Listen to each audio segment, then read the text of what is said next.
Hello friends, welcome back to my channel. आसंत जानिबा naan recipe. आसंत जानिबा नान प्रस्तुत पे आवश्यक सामग्री। मैदा गोटे कप, अटा गोटे कप, आवश्यक अनुसार लुण, बेकिंग सोडा हाफ चमच, बेकिंग पाउडर गोटे चमच, बहुत गोटे छोट चमच रे ही मापिक नेबे। सुगर पाउडर गोटे चमच, तेल 2 ରୁ 3 चमच, आवश्यक अनुसार पानी, दही हाफ कप। जो कप रे ही मापिंग नेबे अटा मैदा सेई कप रे हाफ कप दही ही नेबे। दहीटा फ्रेश थिबा दरकार, खटा दही जमा ही नेबेनी। गोटे पात्र रे सब मिश्रण को देई अटा चकुड़ला पर चकुड़ी दबा। अटाटा 5 मिनट में चकुड़ देबे। जानिबे जेमति चारि करा अटा लागु नथबो, चकुड़ाटा प्रस्तुत हो गला। मन रखिबे अल्प अल्प पानी देकी चकड़िबे। पानी प्राय हाफ कप पानी लागिबो। अल्प अल्प दे अटाटा को ही चकड़िबे। चकटी सारला परे तक 2 ରୁ 3 चमच तेल लगई घंटे ରୁ 1.5 घंटा पे रेस्ट करिया को छाड़ी देबे। जेते रेस्ट करिवे नानटा बहुत बढ़िया से फुलिबो।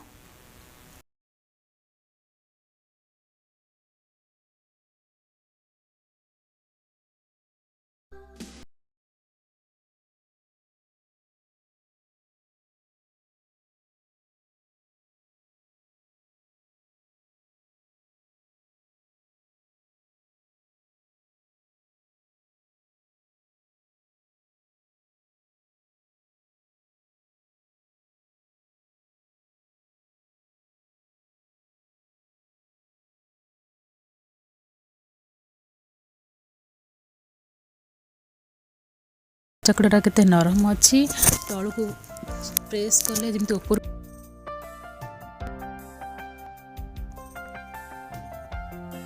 देखो मैं चकड़ी देउची। अटा चकड़ा को हाथ रे रखी मैं तळु को फोल्ड करि नउची। एमति 3-4 थर प्रोसेस ए फोल्ड प्रोसेस करि देबे। आउ साथरो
ताको मु गुळा करी नेची। जेमति हम नॉर्मल गुळा करचंती से रुटी गुळा ठार आउरी बड़ ही रहइबो। नानटा मोटा हेबा दरकार। देखंतु पुणी मु से गोटे गुळा को धरिकी ताको एमति फोल्ड करिकी ताको धीरे धीरे गोल करिकी ही रखि दउची।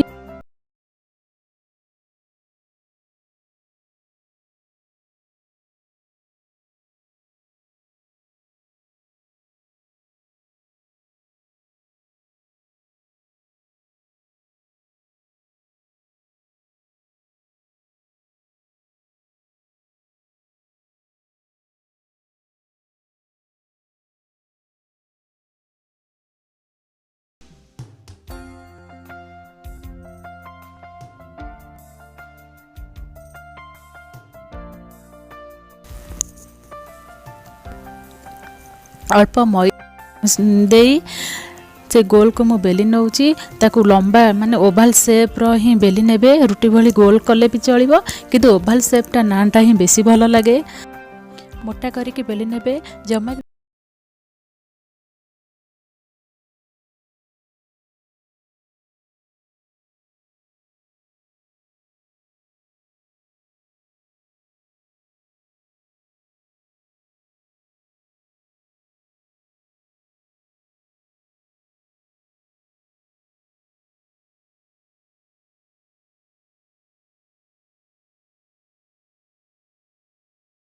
ଯେମିତି ତାୱାରେ ଠିକ୍ ସେ ଚୁପକି ଯିବ।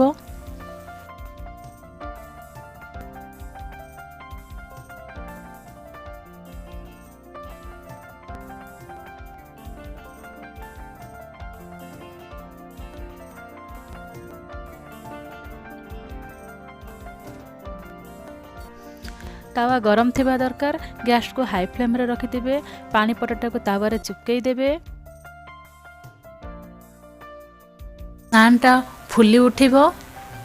ऊपर को बढ़िया से चारिकर फुली गला परे ताकू तावा उल्टे देकी तो चारिकर को धीरे धीरे करके सेकी देबो। सेकी सारा ताकू काढ़ी दे बटर लगेई देबे। हे गला बटर नान प्रस्तुत। आपण माने घरे तो पूरी परोटा रुटी करके सब